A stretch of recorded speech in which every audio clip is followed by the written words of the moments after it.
afternoon, everyone. Afternoon, ma'am. Okay, so let's proceed to the next module and ako ang first presenter sa aking module. So, based sa picture ngayon na nakita, Miss Rizoliar, can you give your insights kung saan man nakitaan sa picture? Sa taas na isda is fresh Pacific Garden. Ang na kay Okay, so thank you. So, na-answer ni Miss Rizoliar, question number 1, what changes do you notice in spoiled fish? Ang yun napansin is ang nasa babaw, fresh, and nasa ubos is spoiled. Okay, why do foods spoil easily, Miss Dihande? Ano ka ma-spoil naman dali ang mga pagkaon? So, ganun dali ilang ma-spoil ang pagkaon. Dahil is because ang uban isda or isa ka product is wala na tarong pag-review. Isa na suggest is because dira man ang rason or dihagikan ang dira dihagikan siya kung di siya nagbihan. Especially dito, hindi liirin mo ang nasa ilang foods isda. Dali siya matawag. Okay, so thank you for answer. And the last question, how can we preserve fish for a longer time, Miss Maningo? How can we preserve fish for a longer time? We can preserve fish for a longer time. Depende sa ato ang gusto nato siya pag-preserve like drying, through some drying or ato siya i-ferment like kung sa gusto natin na siya para ma-extendihan siya. Okay, so thank you for your ideas, everyone. So, my topic is all about thermal processing, bottled fish or sardines. Introduction to thermal processing, definition, importance of thermal processing, and purpose in food preservation. Diha lang malibot ang ato ang topic for today. Okay, objectives. Kindly repeat in chorus class. At the end of the lesson, students should be able to define the thermal processing, explain the importance of thermal processing in food preservation, identify the purpose of thermal processing in bottled fish and sardines, appreciate and Value of safe and preserved food products. Okay, thank you.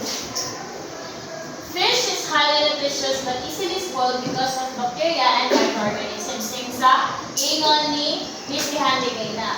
To prevent spoilage and extend shelf life, food industries use different preservation methods. One of the most common methods is thermal processing, which uses heat to destroy harmful microorganisms and keep food safe for consumption. Thermal processing is widely used in producing bottled fish and sardines because it helps maintain food quality, safety, and longer storage time. Okay, for the activity, I grouped them all to groups, group 1 and group 2. So, paliw mo basa sa instruction. Arrange the following steps to thermal processing in correct order. Okay. So, magpili na mo isa kayo representative para mo kanila. Alam ito mo, 1 minute. 1 minute. I-arrange lang siya.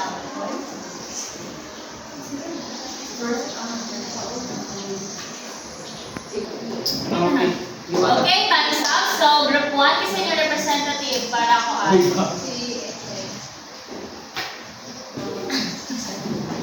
So, ang among base sa butan pero ang pinakauna rin is cleaning the fish. Tapos, packaging. Tapos, sirin na batok ka. Tapos, eating then food. Okay, so group 2, isa yung representative. As ang is first is schooling, then cleaning the fish, then heating, tapos selling the bottle, sulanan, then packaging ang pinakalas mo. Okay, so tanang natin kung correct ba yung mga answer. So, expected order is first, cleaning the fish. Next is selling the plan. Next is heating, next schooling, and next is packaging. So, tama ba mo? Wrong! Mali! Okay. Thermal processing. Okay, kindly please read it, class. Thermal Thermal processing involves applying heat to destroy microorganisms that cause spoilage and diseases. In bottled fish and sardines, proper heating ensures food safety and longer shelf life. Okay, for the guided question. Number 1, why is heating important in food processing? Disdain. Ano importante man ng heating? Heating is very important to destroy microorganisms that can cause spoilage and diseases. What may happen if bottled fish is not processed properly? Miss Erica. Gusto may makita ko kung bottled fish is not processed properly. What will happen if bottled is not processed properly? So, I think malala siya ang malubog siya. Okay, wala mo siya na-process yung maayos, so dahil na makuha na ang contamination, ang mga bacteria. Dahil na wala mo mag-wet siya ang maayos. Okay, so thank you.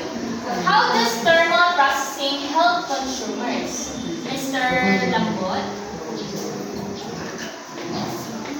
How does thermal processing help consumers?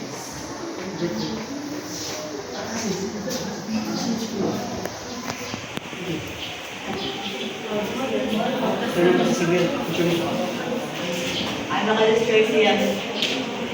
Help consumer.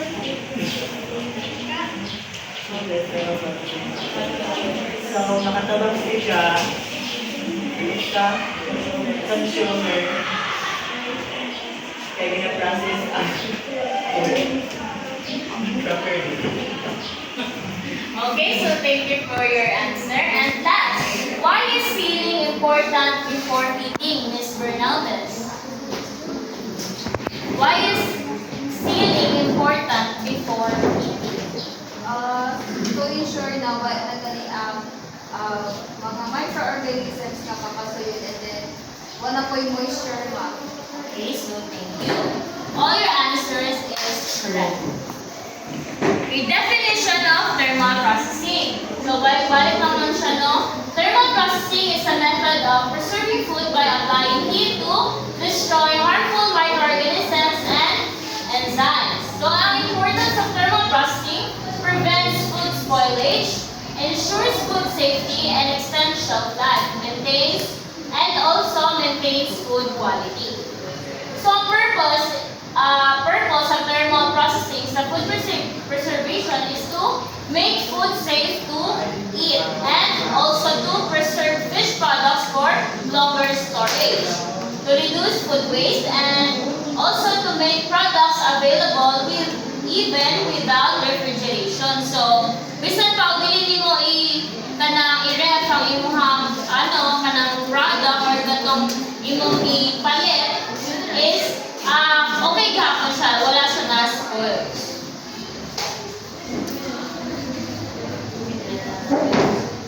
Okay, for generalization, can we please read it last?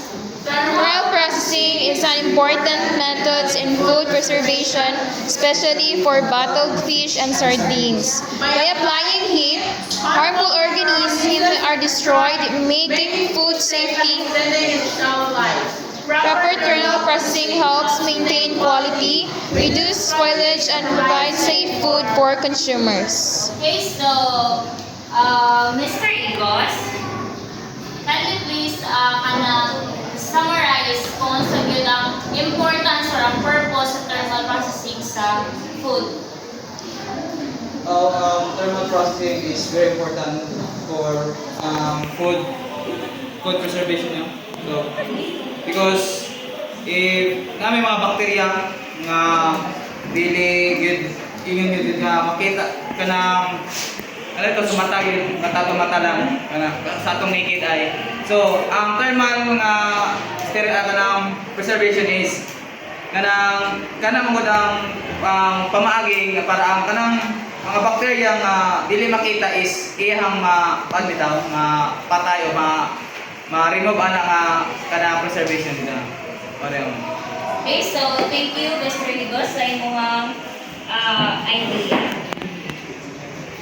Okay, can we please please get 1/4 sheet of paper para sa atong quiz. 5 question lang ni siya ha.